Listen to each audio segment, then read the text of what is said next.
ونشهد أن سيدنا وسندنا وحبيبنا ومولانا محمدا عبده ورسوله سيد ولد آدم في دار القرار صلى الله عليه وعلى آله وأصحابه الأخيار والأبرار. أما بعد فإن الله تعالى قد أمر بالتفكر والتدبر في مواضع لا تحصى من كتابه المبين، وأثنى على المتفكرين فقال تعالى: الذين يذكرون الله قياما وقعودا وعلى جنوبهم ويتفكرون في خلق السماوات والأرض الآيات ويل لمن قرأها ولم يتفكر فيها. وعن ابن عباس: إن قوما تفكروا في خلق الله عز وجل وقال رسول الله صلى الله عليه وسلم: بلغوا عني ولو آية. وقال تعالى في كلامه المجيد، وقال تعالى: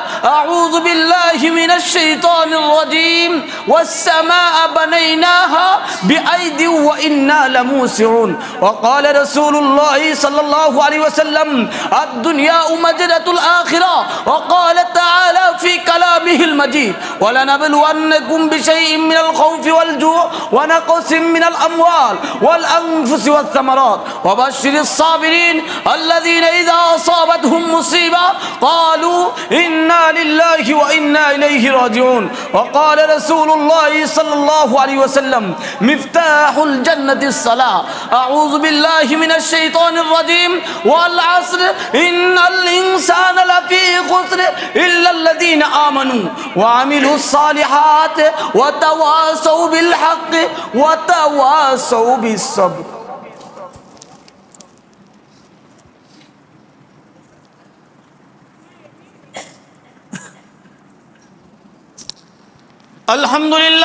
الحمد لله استعينه واستغفره ونعوذ بالله من شرور انفسنا ومن سيئات اعمالنا، من يهده الله فلا مضل له ومن يضلله فلا هادي له، ونشهد ان لا اله الا الله وحده لا شريك له، ونشهد ان سيدنا وسندنا وحبيبنا مولانا محمدا عبده ورسوله ارسله بالحق بشيرا ونذيرا بين يدي الساعه. من يطع الله ورسوله فقد رشد ومن يعصيهما فإنه لا يضر إلا نفسه ولا يضر الله شيئا. أعوذ بالله من الشيطان الرجيم. إن الله وملائكته يصلون على النبي يا أيها الذين آمنوا صلوا عليه وسلموا تسليما. اللهم صل على محمد عبدك ورسولك وصل على المؤمنين والمؤمنات والمسلمين والمسلمات وبارك على محمد وأزواجه وذريته.